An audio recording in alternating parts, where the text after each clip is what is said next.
ሩት ናቲና የወር አበባ ጓደኛዬ ሩት ከማትፈልገው ወንድ ያረገዘች መስሏት ተሸብራለች። የተፈጠረውን ስታስረዳኝ የተጠቀመችው አገላለጽ ይሄ ነበር። ሳላረግዝ አልቀርም አላለችም። የወር አበባ ይዘገያል አላለችም። ትልቅ ስህተት ሰራው መሰለኝ እንኳን አላለችም።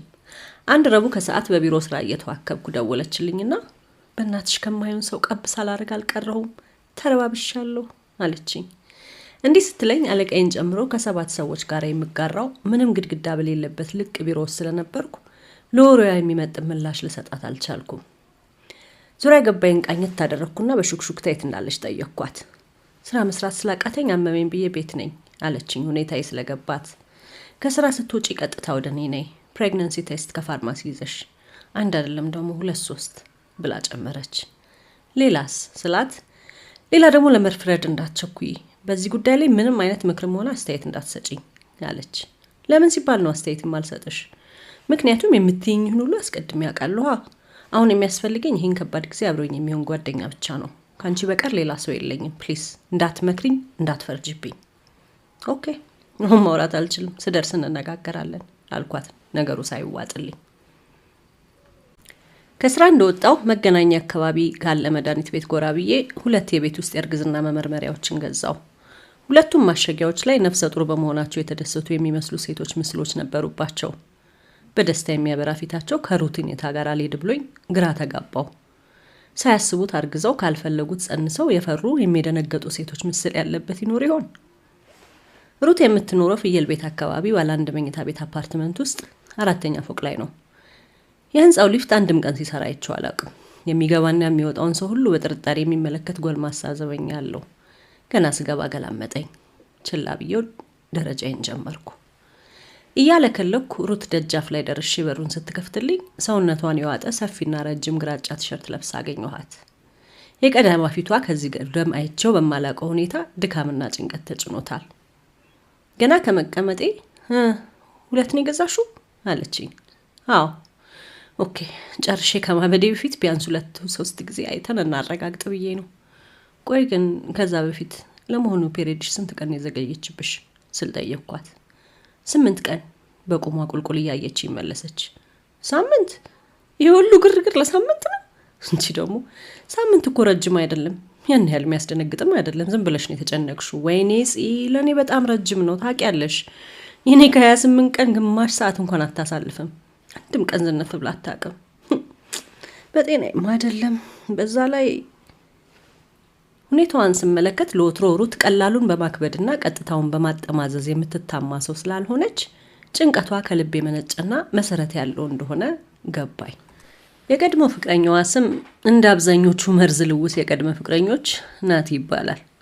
1-4 በአካል 2-3 ደግሞ በስልክ አግኝቼዋለሁ። በሰፊው ያገኘሁት ባለፈው ዓመት ለሩት ልደት ባዘጋጀው ቴራት ግብዣ ላይ ነበር። ሰው ሊበላና ሊጠጣ ተሰብስቦ ማንም ሳይጠይቀው 20 ደቂቃ ሙሉ ስለ ክሪፕቶ ከረንሲ ካላስረዳኋችሁ ብሎ ሲያሰለቸን አመሸ። ከዛ በኋላ 4 ኪሎ አዶርሲ ካፌ ከሩት ጋር ተቀምጦ አግኝቻቸው እኔ ደግሞ ሌላ ሰው ቀጥሬ ስለረፈደብኝ አብሬያቸው ተቀመጥኩ። በስራ የጓጎለ ገላይን ላፍታታ የዛላ አይምሮዬን ላዝናና በሄድኩበት ካፌ አግቶኝ እንዴት አድርጎ እንዳስጀመረው ባልገባኝ ወሬ ጋብቻ ማለት የዘመናዊ ወንዶችንና ሴቶችን ፍላጎት የማያገናዝብ ያረጀ መዋቅር ነው ብሎ እስኪያዛጋኝ እንደሰኮረብኝ። የቀጠርኩት ሰው መጥቶና እፎይ ብዬ ስሰናበታቸው ለጠጣሁት አይስላቴ እንድከፍል ጠየቀኝ። እኔም ሩትም ክው ስንል ሳቀና ግድ የለሽም የዛሬውን እከፍላለሁ፣ ግን በየቲክቶኩ እኩል ነን የምትሉትስ? እኩል ከሆናችሁ ቢል ሲመጣ ሽሽቱ ምንድነው ብሎ እየሳቀ የበለጠ አሳቀቀኝ። ያንነት አንጀቴ እርር ብሎ ካልከፈልኩ ሞታለሁ ብለም በሁኔታው የተሸማቀቀችው ጓደኛዬ ልመና አሳዝኖኝ እየከፋኝ ሄድኩኝ። ሩትና ናቲ ፍቅር በጀመሩ በ3 ወራቸው ፍቅር ሰርተውና እርቃናቸውን ተቃቅፈው በተኙበት በዚያው ሰሞን አንድ ቢሮ ሲመላለስ ከወደዳት ልጅ ጋር መሳሳቱን ቀለል አድርጎ ነገራት። ከቅፉም ካልጋውን ተስፈንጥራ ስትወጣና በንዴት ስትጨስ ምንም እንዳልተፈጠረ አይቷት መዋሸት ነበረብኝ፣ ቢያንስ ስህተቴን አውቄ እውነቱን መናገሬ እንኳን አታደንቂልኝም ብሎ እሷን ከሰሳት። ስለዚህ ሩት ከማይሆን ወንድ ሳላረግዝ አልቀረሁም ስትል ከማን ማለቷ እንደሆነ ወዲያውኑ ገብቶኛል። ከናቲ ጋር እንደገና ብዬ ጠየቅኳት። መልስ ሳትሰጠኝ ወደ ኩሽና ሄዳ የኤሌክትሪክ የሻይ ማፍያው ላይ ውሃ መሙላት ጀመረች። ስም እንጂ ከናቲ ጋር ተኛሽ? ተከተልኳትና ጠየቅኳት። እንደዛ አትበዩ። እንዳ ምን ልበለው ታዲያ? ትከሻዋን ሰበቅ አድርጋ ለብዙ ዓመታት የምጸጸትበትን አሳዛኝ ስህተት ሰራሁ በዩ አለችኝ። ሻዩን ጥዳ 2 ባለ ጆሮ የሻይ ስኒዎችን ስታወጣ ኩሽናው መግቢያ ላይ ባለው ባለጌ ወንበር መሰል ወንበሯ ላይ ሳይመቸኝ ተቀመጥኩ። ነገሩ የተከሰተው ከ3 ሳምንት በፊት እንደሆነ ነገረችኝ። በዚያች ልጅ ምክንያት ተለያይተው ወር ካለፈ በኋላ በሌሊት ወደ አፓርትመንቷ መጥቶ በስርዓቱ እንድንነጋገር እፈልጋለሁ አላት። ብታዩ ጭምትርትር ብሎ ነበር። አስኮናኝ፣ አሳዘነኝ አለችኝ። አብዛኛው ወንድን አስመልክቶ በሴቶች የሚፈጸም ከባድ ስህተት የሚጀምረው አሳዘነኝ በሚል ቀላል ቃል ነው። ልግባና እንነጋገር አላት። ገባና ተነጋገሩ። እሷ እንዳለችኝ በጣም እየተቀለሰለሰ ይቅርታ ጠየቃት። ብዙ ስህተቶችን እንደሰራ አመነ። በየቦታው የምትገጥመውን ሴት ሁሉ ከሷ ጋር እያነጻጸረ እሷ ጫፍ ላይ መድረስ ሲያቅታት በጸጸት እየተንገበገበ እንደሆነ ተናዘዘ። ምን ያህል እንዳስቀየማት ቆይቶ እንደገባው ነገራት። ለመሆኑ የሁሉ ነገር እንዴት ባንዴ ተገለጠለ ስትለው አንዲት በጣም ቆንጂዬ ልጅ በእጮኛዋ ተክዳ ስታለቅስ የሚያሳይ ፖድካስት ካየ በኋላ እንደሆነ አጫወታት። ደግሞ እኮ ስታምር ሰው ከሰው እንዲያምሩ አይወጣም ማለት ሄዲያፍሩ በእሷ ላይ የሚደርበው ወንድ ግን ምን ገገማ ነው በእናትሽ ብሎ ጨመረላት። ከዚያ ዝናብ ጣለ። ዝናቡ በጣም ኃይለኛ ስለነበር ውጣና ሂድ ማለት ነውር መስሎ ተሰማት። ዝናቡ ጋብ እስኪል ድረስ እንዲቆይ ፈቀደችለት። እስከዚያ ብላ ሻይ አፈላች። ከቆየ አይቀር ብላ ራት አቀረበች። ወይኔ ይሄ ዝናብኝኛ አለኮ ሲላት ወይን ቀዳች። ጠጡ። ወይኑና የተለማመዱና የተነፋፈቁ ገላዎቻቸው ተባብረው አልጋዋ ላይ ጣሏቸው።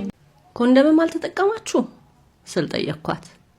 ኮንዶም ብንጠቀም እዚያ ዘቅት ውስጥ ገባ ነበር በሚል አስተያየት ገረመመችኝ። አይ እንደው በመሃል ሌላ ነገር ተከስቶ እንዳይሆን ብዬ ነው እንጂ እሱማ ገብቶኛል አልኳት። አልተጠቀምንም ረገጥ አድርጋ ተናገረች። የጓጓሁለት ረጅምና ልብ አንጠልጣይ ድራማ ተጠቅማችኋል በሚል ጥያቄና አልተጠቀምንም በሚል አጭር መልስ ባጭሩ ተቋጨ። ወደ ሳሎን ተመለስን። ሻይም ቀዳች። ሰፈሯ ካለው ስመጥር ዳቦና ኬክ ቤት የገዛችውና አብዝቼ የምወደውን ቸኮሌት ንክር ቦምቦሊኖ አቀረበችልኝ። ቦምቦሊኖ እጅ መንሻ እንደሆነ ተሰማኝ። ከዛ የማትወጂውና እንደማይመጥነኝ ደጋግመሽ የነገርሽኝ ከንቱ የቀድሞ ፍቅረኛዬ ጋር በንዝህላልነት ተኝቼ ሳላረግዝ ስላልቀረው ይቅር በይኝ፣ እነሆ የምትወጂውን ቦምቦሊኖ ቢና ቁጣውን ትተሽ አለሁልሽ በይኝ እንደማለት መሰለኝ። ሲኒያችንን ይዘን ተቀመጥን። ግን ሁለታችንም ሻያችንን አንዴም ፉት አላልንም። በይ እንግዲህ እንዲህ ካስጨነቀሽ ቴስቱን ሰጂና ቁርጡን እንወቀዋ አልኳት ቆየት ብዬ። አይ አሁን ደግሞ ማድረጉን ፈራው። ምን ማለትሽ ነው? ቴስት ማድረግ ካልፈለግሽ ለምንድነው እንደዛ ዋክበሽ ገዝተሽልኝ ነው ያልሽኝ? እንጃ የሆነ ስቱፒድ ሐሳብ መጥቶልኝ ነው ባክሽ። ምን አይነት ስቱፒድ ሐሳብ? ቴስቱን ወስጄ እርጉዝ መሆኔን እስካላወቅኩ ድረስ አሁንም ነፃ ሴት ነኝ የሚል ካላወቅኩ እርጉዝ አይደለሁም አይነት ነገር። ሳይንስ ከዚህ ሐሳቧ ጋር እንደሚቃረን ነገርኳት። እንቺ ደግሞ ያልቸገረሽን ለሳይንሱ ካንቺን ያልቀርብም ቢጨንቀኝ እንጂ አለች። ሞጫ ቀዳዳ ያሳጣት ጭንቀቷ አጃጃላት እንጂ እውነቷን ነው። ለሳይንሱስ እሷ ትቀርባለች። አባብዬና ሳምኛት በመጨረሻ ምርመራውን ለማድረግ ወደ መታጠቢያ ቤቷ ስትገባ ሰዓቱ ወደ እኩለ ሌሊት ተጠግቶ ነበር። ውጤቱ አዎ አርግዘሻል ከሆነ ንዴታችንን ለማምረድ ወይን ጠጅ እየጠጣሁና መፍትሄ ሳፈላልጋት አነጋለሁ። አይ ከሆነ ደግሞ ደስታዋን ለመጋራትና ናቲን በምላሳችን ለመቦጫጨቅ አብሬያት ጽዋ አነሳለሁ። ምንም ተፈጠረ ምን እዚሁ እንደማደርግ አውቀዋለሁና ሶፋው ላይ ተመቻችቼ ተቀመጥኩ።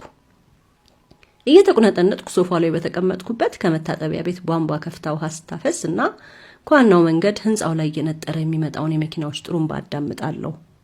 ሶፋዎቹ መሃል ተንሰራፍቶ የሚገኘው 4 ማዕዘኑ የእንጨት ጠረጴዛዋ ላይ ለውዝ የያዘ ሚጤጤ ጎድጓዳ ሳህን፣ ምጥቀት በቅኔ አክናፍ የሚል ርዕስ ያለው ግማሽ የተነበበና በአፍጢሙ የተደፋ ረጅምና ወፍራም መጽሐፍ፣ አነስተኛ የጥፍር ቀለም ማስለቀቂያ የያዘ ሮዝ ጠርሙስ፣ ተጨምድደው የተጣሉ ቁርጥራጭ ሶፍቶች፣ ሻይ የጠጣንባቸው ሲኒዎችና አንድ የገምጬ የተውኩት ዶናት የያዘ ዝርግ ሳህን አለ።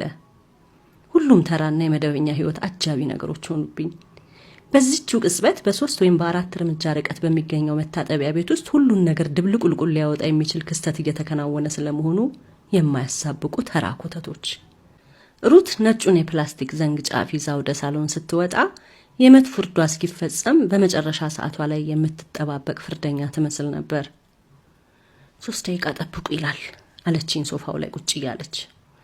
እንግዲያውን ጠብቃ አልኩኝ። ጠረጴዛው ላይ ያስቀምጠው ካሁን ገነፈለ ተብሎ እንደሚጠበቅ ድስት ሙሉ ወተት አፈጠጥንበት። ሴት መሆን ግን ሲያስጠላ አለች በመሃል። ሴት መሆን ምን ሆኖ የሚያስጠላው? በትንሽ ነገር ትልቅ ድምዳሜ ላይ አትድረሺ መለስኩላት። እንግዲያው ባዮሎጂ ነው የሚያስጠላው፣ በተለይ የሴት ባዮሎጂ። እሱ ያስኬዳል፣ ግን ለምን ሁሉን ሀገር ዳገት የሚሆንብን ለምንድን ነው? ለምንድን ነው እኛም እንደ ወንዶች በገላችን እንዳሻን አዘንበትና ተደስተንበት ይሄ ይመጣል ብለን ሳንሳቀቅ መኖር የማንችለው? ኢትስ ኖት ፌር። ታዲያ ይሄ ይመጣል የሚለውን ሰቀቀል ለመቀነስማ መፍትሄዎች ነበሩ አይደለ አልኳት ዞር ብዬ እያየኋት። በስጨት ብላ ደግሞ ምንም አልፈርድብሽም አላልሽኝም ነበር ስትል ዘንጓ አዲስ መልክ አወጣ። አንድ መስመር ብቻ አሳየ። አላረገዘችም። ሩት ረጅም የፎይታ ትንፋሽ ወስዳ ሶፋው ላይ ተደገፈችና አይኖቿን ጨፈነች። ተመስገን ተገላገልሽ ብዬ ፈታ ከማለቴ ግን ፍንጥር ብላ ተነስታ ግንጺ እውነተኛውን ውጤት ለማወቅ ገና ቢሆንስ አለችኝ። ፔሬዲ 8 ቀን ሆኗታል መጣች አላልሽኝም እንዴ? ቅድም ብዙ ሳነብ ነበር። ይሄ ንባብ ሌላውን ታዩ፣ ግን ስለዚህ ማንበብ ማቆም አለብሽ። እንድትስቅና ዘና እንድትል ነበር እንዲህ ማለቴ። እሷ ግን ፊቷን አኮማትራ እንዴት አላነብም? ይሄ ዋይፋይ ካልተቆረጠማ ማበዴ ነው፣ እንቅልፍ የለኝም እኮ አለችኝ። የመጀመሪያው ሳምንት እንዲህ አለፈ። ምርመራ ሁሉ አላረገዝሽም ይላል። የወር አበባዋ ግን የውሃ ሽታ ሆነች። ሰላም አጣች። በቀጣዮቹ ቀናት ሩት ከእንቅልፍ ርቃ ሌሊቱን ሙሉ እርግዝናን አስመልክቶ ያለ እረፍት ጉግል የምታደርግ ሰው ሆና አረፈችው። እያንዳንዱ የማርገዝ ምልክት የታየባት ይመስላታል። መጠነኛ ቁርጠት፣ ማቅለሽለሽ፣ ራስ ምታት፣ የጡት ህመም፣ ሌላም እንደ ኢንተርኔት ከሆነ ሁሉም በእርግጠኝነት የእርግዝና ምልክት ነው። ኤአይማ አቅሏን ሊያስታት ደረሰ። ያረገዝኩ ይመስላል ስትለው አዎ፣ ያላረገዝኩ ይመስላል ስትለውም አዎ እያለ ውዥንብር ውስጥ ከተታት። ከስራ በኋላ ማታ ሰው ዳቦ እንደሚገዛው ፋርማሲ ያቀያየረች የእርግዝና ምርመራ ገዝቶ ወደ ቤት መግባት አመሏ ሆነ። ውጤቱ ግን አንድና ተመሳሳይ ነበር፣ ኔጌቲቭ። ምናልባት እኔ ለየት ካሉ ሴቶች የምመደብ ሆን ይሆን አለችኝ አንድ እሑድ ማታ በስልክ። ድምጿ ቀዝዝ ብሏል። ምን አይነት ሴቶች? 9 ወር ሙሉ በሚስጥር እርጉዝ ሆነው የሚቆዩ ሴቶች አሉ ይባላል። ሳያውቁት ማለትሽ ነው? ኖ ቴስት የማያሳየው እርግዝና የሚከሰትባቸው ሜዲካል ሚራክል ነው የሚባሉት አሉ። እንደዛ የሚል ነገር አንብቤ ነበር። ሩት አንቺ እንኳን እንደዛ አትመስይኝም። ግን በሆነስ? ጊዜው ሲገፋ ካደረግነው ሁሉ የተለየ ነገር ማድረግ አለብን ብዬ ወተወትኳትና ፊጋ አካባቢ ከሚገኝ የማህፀን ሐኪም ጋር ቀጠሮ ያዘች። አብሬያት ሄድኩኝ። የሴት ጓደኝነት በብዙ ነገር ይፈተናል። አንደኛው በአንድ እጃቸው ያበጠ ሆዳቸውን ደገፍ አድርገው በሌላኛው ደግሞ የባላቸውን እጅ ይዘው ወዲህ ወዲያ በሚሉ ነፍሰ ጡር ሴቶች መካከል አርግዤ ባልሆነ ብላ ጸሎት ቢጤ ከምታጉተመትም ጓደኛ ጎን ተቀምጦ አርግዛ ባልሆነ ማለት ነው። በዝግታ እንዳታብድ አለሁልሽ ማለት ነው። ሐኪሟ ከጠበቅነው በላይ ወጣት ነበረች። ትሁት ብትሆንም ተመሳሳይ መረጃን ከመደጋገም የመጣ የሚመስል መታከት ይታይባት ነበር። ሩት አብሬያት እንደሆን እንደምትፈልግ በአጽንኦት ካስረዳችናትና ከተቀመጥን በኋላ መኖርና መማር ሁሉንም ነገር አቃሎ እንዲያይ ባደረገው ሰው ስሜት ውስጥ ሆና ገለልተኝነት በተሞላበት ድምፅ ተከታታይ ጥያቄዎችን ጠየቀቻት። የወር አበባሽ ስንት ቀን ዘገየ? ከዚህ በፊት የወር አበባሽ አመጣጡ የተስተካከለ ነው? ህመም ይሰማሻል? የቱ ጋር? ደም መፍሰስ አለ? ለመጨረሻ ጊዜ ያለ መከላከያ የወሲብ ግንኙነት ያደረግሽው መቼ ነበር? ከዚህ ቀደም እርግዝና ተከስቶብሽ ያውቃል? ሩት ፍርድ ቤት መሐላ ፈጽሞ ቃል እንደሚሰጥ ምስክር በታማኝነት መለሰች። ሐኪሟ የአልትራሳውንድ ምርመራ ካደረገችላት በኋላ ወደ ቦታዋ ተመልሳ የደም ምርመራ እያዘዘች እርግዝና ያለው አይመስልም አለች። ሩት ወደ ቀደመው ቦታዋ ሳትቀመጥ በቁሟ አይመስልም ማለት ምን ማለት ነው ዶክተር አለች። እርግጠኛ ሆነን መናገር የምንችለው ከምርመራው በኋላ ቢሆንም ምን ግድ የለም፣ የደም ውጤቱ ይምጣና እንነጋገራለን። ይሄን ላብራቶሪ ይዛችሁ ሂዱ። ሐኪሟ በትህትና ፈገግ አለችና መረጃ ቀብላን ስትጨርስ ማውራት አቆመች።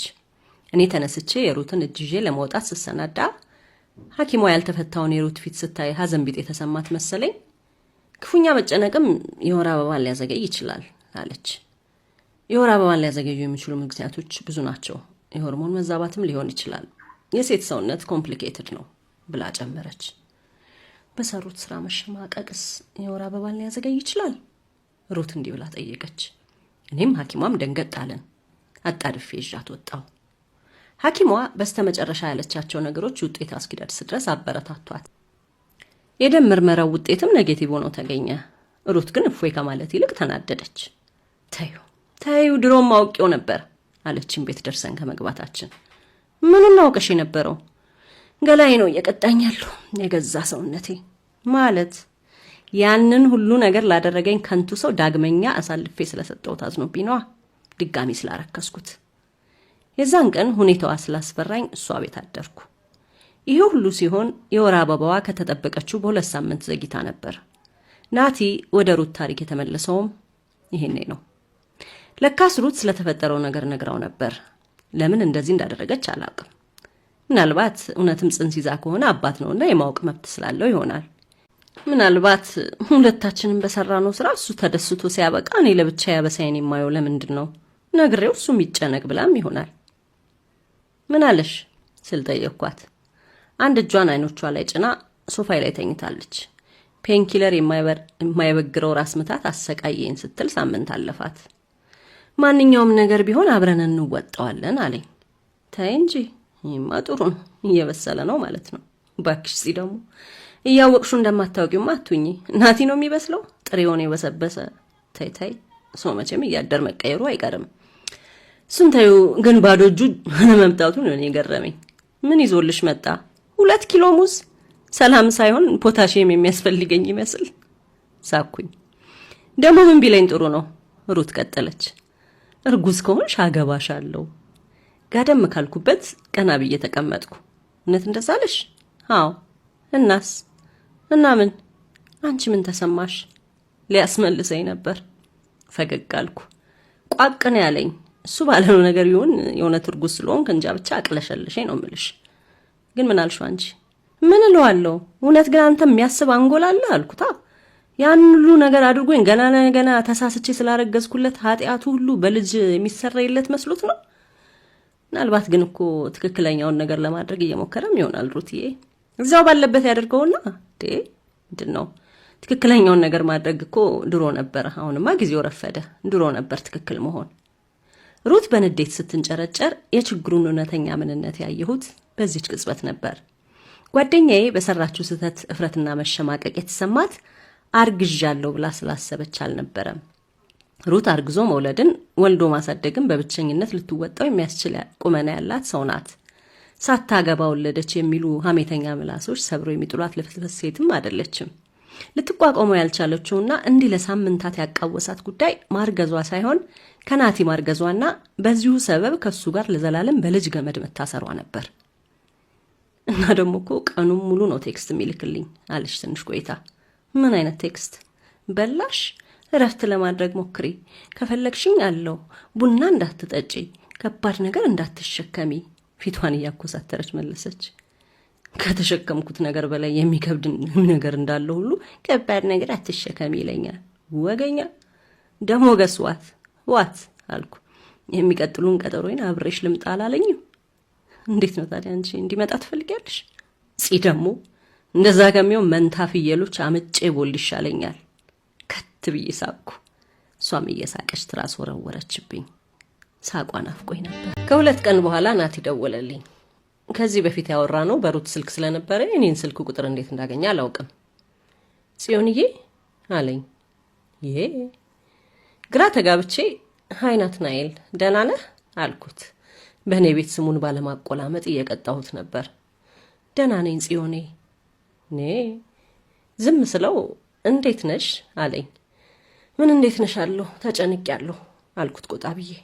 መልስ አልሰጠኝም። ለምን ደወልክልኝ? ሩት እንዴት ናት ብዬ ልጠይቅሽ ነበር። ታዲያ እሱን ራሷን ሩትን መጠየቅ ትችል የለም እንዴ? አይ እሷማ ስልኬን አትመልስም። ጭጭ አልኩ። ረጅም ትንፋሽ ወሰደ። በዝምታዬ ጸናሁ። ሩትን በተመለከተ በጣም ማዕት ስህተቶችን እንደሰራው እኮ አውቃለሁ አለ ድምፁን ከማውቀው አለስልሶ። ግን የሆነው አንዴ ስለሆነ በምችለው ሁሉ ትክክለኛውን ነገር ለማድረግ ነው እየሞከርኩ ያለሁት። ደግሞ ማን ያውቃል ይሁንላ ነገር የተፈጠረው እግዚአብሔር አብረን እንድንሆን ስለፈለገ ሊያጣምረን ፈቃዱ ሆኖም ሊሆን ይችላል። እግዚአብሔር ደግሞ እዚሁስ ምን አገባው ልለው እየፈለኩ እና ታዲያ ትክክለኛው ነገር ምንድነው ስል ጠየቅኩት። አብሬያት ከጎኗ መሆኔ ነው፣ ኃላፊነቴን መወጣቴ። አስፈላጊ ከሆነ መጋባት እንችላለን ሲል የድምፁ ስሜት እንግዲህ ቀዶ ጥገና ያስፈልጋል ካላችሁ ምን አደርጋለሁ ቅደዱኛ የሚል ሰው ይመስላል። አማራጫቶ የማይፈልገው ነገር እንዲያደርግ አጣብቂኝ ውስጥ የገባ ሰው። ሩት ጸነሰችም አልጸነሰችም ለምን ከሱ ጋር ህይወት መመስረት እንዳልፈለገች አሁን ፍንትው ብሎ ታየኝ። እሷ ግን አንተን ማግባት የምትፈልግ አይመስለኝም አልኩት ጨከኝ ብዬ። ያም ሆነ ይህ አለ ከጥቂት ዝምታ በኋላ። አሁን ዋናው ጉዳያችን እሱ አይመስለኝም፣ ከዚህ የሚቀድም ነገር አለ አይደለ? በዚህ አባባሉ ተስማማው። ከዚያ በኋላ የሩት የወር አበባ መቅረት የቡድን ፕሮጀክት ሆነ። እንደናት ሆና ላሳደገቻት ታላቅ እህቷ ስትነግራትማ ነገሩ ተባባሰ። በወንድ የተማረሩ ሴት ማህበርተኞቿን ምክር ተጣረሱ ወይ ተጣለዙ ሳትል ቃል በቃል እያመጣች ትግታት ጀመር። ቀረፋ ጠጪ፣ ቀረፋ የሚባል ነገር እንዳትጠጪ፣ እስቲ ዞር ዞር በይ፣ አትጎለቺ፣ ምንድነው እንደዚህ መቅበዝበዝ፣ እስቲ አረፍ በይ፣ ገላሽን በሙቅ ውሃ እንዳትታጠቢ፣ ቀዝቃዛ ሻወር አትውሰጂ፣ ምን ማድረግ እንዳለብሽ ካሁኑ አስቢበት፣ አትጨነቂ። በተለይ የመጨረሻው ምክር ምንም የማይጠቅም ነበር። በዛ ሰሞን ሩት በቦርሷ ውስጥ ሞዴስ ይዛ መዞር ጀመረች። ይህንን የምታደርገው ተስፋ ሰንቃ ይሁን ተስፋ ቆርጣ አላውቅም። በሶስተኛው ሳምንት መጨረሻ ላይ ነገሩ አስቂኝ ባህሪ መያዝ ጀመረ። ፔሬዷ ትመጣለች አትመጣም በሚል ሚጢጤ የገንዘብ ቁማር አደራን። ሽንት ቤት በገባች ቁጥር መጣች አልመጣችም የሚል የውርርድ ጨዋታ ጀመረን። አንድ ቅዳሜ ቤቴ ያለው ናቲ ግዙፍ ያበባ አቅፍ ላከላት። አልቀበልም ብላ ኮስታራውን ዘበኛ ውሰደው አለችው። ብሩ እንጂ እኔ ይሄ ነጋፈር የሚሆን ቅጠል ምን ያደርግልኛል ብሎ እያጉረመረመ ሄደ። በሌላ ቀን ደግሞ ምግብና አይስክሪም እንደላከላት ነገረችኝ። እሱንም ለዘበኛው ሰጠችው። ያኔ ግን አላጉረመረመም። በቀን 10 ጊዜ በሚልካቸው ቴክስቶቹ ማንኛውም ነገር ቢከሰት ለዘላለም ከጎንሽ ነኝ ብሎ አተተ። እኔስ ታዲያ መፈራው እሱን አይደል ካንተ ጋር ለዘላለም መሆን ብላ መለሰችለት። በሚቀጥለው ሳምንት አርብ ምሽት ቤት የተመቻችቼ በተቀመጥኩበት ደወለችልኝ። አሁኑኑ ነይ አለችኝ። ስሮጥ ቤቷ ደረስኩ። ገርበብ ብሎ የተከፈተ በሯን ከፍቼ ወደ ውስጥ ስገባ መታጠቢያ ቤቷ ወለል ላይ ሙሉ ቱታ ለብሳ ዝርፍጥ ብላ ትከሻው ላይ ፎጣ ጣል አድርጋ አገኘኋት። የምትለኝን ለመስማት ፈራው፣ ግን ከመጠየቅ ውጭ ምርጫ አልነበረኝምና ሩቲ ምን ነው መሬት ላይ ምን ሆነሽ ነው አልኳት። አንገቷን ቀና አድርጋ ድካም ያረበበበት ፊቷን እያሳየችኝ መጣች እኮ አለችኝ። ላፍታ ያለችኝ ነገር መረዳት አቅቶኝ ነበር። ከዚያ ግን ገባኝ። ፔሬድሽ አልኳት በድንጋጤ የደረቀ ጉሮሮዬን ጠርጌ። አዎ መቼ? ልክ ስደውልሽ ጽዬ። የመታጠቢያ ቤት በሩን ፍሬም ተደግፌ የፎይታ ሳቅ ሳቅኩኝ። ሩት ግን አብራኝ አልሳቀችም። ወለሉ ላይ እንደተቀመጠች በዝምታ ቀረቀረች። እንኳን ደስ አለሽ ሩት እያልኳት። ከማይሆን ሰው አላረገዝሽም? ታያት ቀልጂ ጽዬ አለችኝ። የቀለድኩ እኮ አይደለም፣ ይሄ እኮ እፎይ የሚያስብል ዜና ነው አይደለም እንዴ? ዝም ብላ በተቀመጠችበት ጀርባዋን ግድግዳው ላይ አስደግፋ አይኖቿን ጨፈነች። ይበልጥ ግራ ገባኝ። እፎይታውን ያስጠላኝ ጽዬ አለች በለሆሳስ። እንዴት? ለምን? ምክንያቱም ከደና ሰው ባረግዝ ኖሮ ወልዶ መሳሚያ እኮ ነው። ማለቴ 30 ሊሞላኝ 2 ወር እኮ ነው የቀረኝ። እንኳን ያላረገዝኩ የምልበት ያፍላነት እድሜ ላይ አይደለሁም። ምንም አላልኳትም። የመታጠቢያ ቤቱ ፍሎረሰንትና ነጭ መብራት አጥበረበረኝ። የተዘጋው የሽንት ቤት መቀመጫ ላይ ተከፍቶ የተተወው የሞዴስ ፓኬት፣ መሬት ላይ አጠገቧ የተቀመጠው ስልኳ፣ ግማሽ ባዶ የውሃ ብርጭቆና አፈክፍቱን የቆሻሻ መጣያ ተራ በተራ አየሁ። የቤት ውስጥ እርግዝና መመርመሪያን ይዘው የነበሩትን ሳጥኖችም ቃኘት አደረኩ። የመጨረሻውን መመርመሪያ መቼ እንደተጠቀመችና በሱና አሁን በከፈተችው የሞዴስ ፓኬት መካከል የምን ያህል ጊዜና ስሜት ርቀት እንዳለ ለማስላት ፈለኩ። ሙሉ በሙሉ በተከፈተችው ትንሿ የመታጠቢያ ቤቷ መስኮት በኩል በሚያባባ ሁኔታ የሚያለቅስ ሕፃን ልጅ ድምፅ አፈትልኮ ገባ። ሩት አይኖቿን ከፈተች። ከዚያ ሁሉ የጭንቅ ጊዜ በጣም ደባሪው ነገር ምን እንደነበር ታውቂያለሽ? ሳታይኝ ጠየቀችኝ። አላውቅም። እንደዛ ያስፈራኝ ማርገዝ አልነበረም። ቢሆንም አኑራው ደስ ይለኝ ነበር። የፈራሁት ህይወት በሲምፕል ስተት በስንት ሀበሳ ካመለጥሽ ወንድ እግር ስር እንዴት በቀላሉ ልታነጥፍሽ እንደምትችል ስላየው ነው። ምንም ማለት አላስፈለገኝም። እሷ ሻወር ስትወስድ ወደ ኩሽና ሄጄ ሻይ አፈላው። በፎጣ ታሽጋ ስትወጣ ወደ ማውቃት ሩት የተመለሰች ያህል ቀለል ብላ ታየችኝ። የቀዳማ ፊቷ እንደ ድሮ ያበራል። ልብስ ለብሳ ወደ ሳሎን እንደተመለሰች ያቀረብኩትን ሻይ በዝግታ መጠጣት ጀመረች። እና አሁን ለናቲ ምን ልትነግሪው አሰብሽ ስል ጠየቅኳት። እውነቱ ምንድን ነው? እርጉዝ እንዳልሆንኩ ነዋ። ሌላኛው እውነት።